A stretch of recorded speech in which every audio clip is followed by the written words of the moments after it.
We're joined by Bob Cusack, editor-in-chief of The Hill. Bob, good morning. Good morning. So let's start with this tax reform announcement here. It seemed to catch members of President Trump's own administration as well as Treasury officials by surprise. What's happening here? Well, this is going to be different than healthcare because Trump is going to have his own plan, and he's going to roll it out as early as this week. Wednesday, we're hearing sometimes that those can slip. This is a big deal. I think it's going to be very hard to get tax reform. Cutting taxes is one thing, but when you revamp the entire tax code, there are winners and losers, lobbying fights. It's going to be very difficult. It's not going to be easier than healthcare. The tax code, which hasn't been rewritten since 1986. Yeah. Is there a plan actually like in the works? Because, I mean, as Alex mentioned, it seemed like the administration was caught completely off guard when he said this. Yeah, well, Paul Ryan has his plan, but at the same time, there's this controversial tax on imports that doesn't have the vote, certainly in the Senate, maybe not in the House. The administration has given mixed reviews on that, and that's just one element of how controversial this will be. Yeah, the president has said it's going to be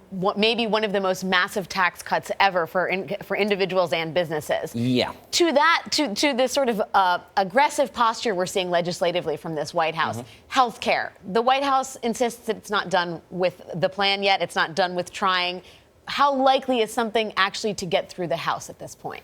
I don't think anytime soon. They were talking about a vote this week. I mean, that's not going to happen. I mean, members have to know what's in the bill, and that's the problem with the first bill. They rushed it through, and members didn't know, and it wasn't popular. They had really no message for that health care bill. So they're trying to get the conservatives on board. But Alex, as you know, if you move the bill to the right, you're going to lose the moderates. Yeah. And these moderates are very angry that the Freedom Caucus, the Conservative Freedom Caucus, is being wooed, and they feel like they're being ignored. They don't want to take benefits from their constituents. So this is going to be very difficult just to get through the House. And then to go to the Senate, it could take months. Yeah. And in the meantime, these congressmen are hearing a lot of pushback in town halls all over the country. That's right. That's right. And that's why these moderates usually in the House, you can kind of roll them. You can convince them to get to yes. But if they think that this is the end of their political career, well, then they're going to have a spine. Let's talk about the political optics here. The president is insisting the first 100 days doesn't matter. Yeah. But this action would seem to suggest that they think it very much does matter. Yeah,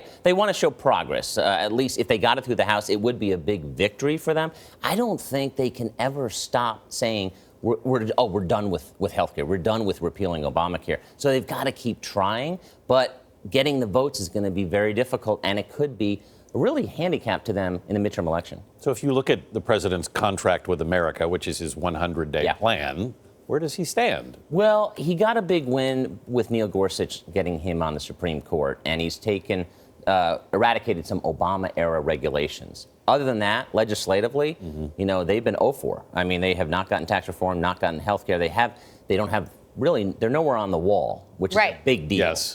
So right now, Paul Ryan and Mitch McConnell say, don't judge us on 100 days, judge us on 200 days, because they knew that this was going to be such a heavy lift. But healthcare should have been done by now. Well, it's not been done. And they control Congress. Yeah, no, they White control House, everything. That's which exactly right. It makes that 0 for 4 score that you point out particularly searing for them, I think. Yeah, and that's the problem is that Democrats also, the tone has been set in this first 100 days. No. Democrats have no incentive to work with this administration. Nor really have they been encouraged to. No, not yet. All right, Bob Cusack, thanks.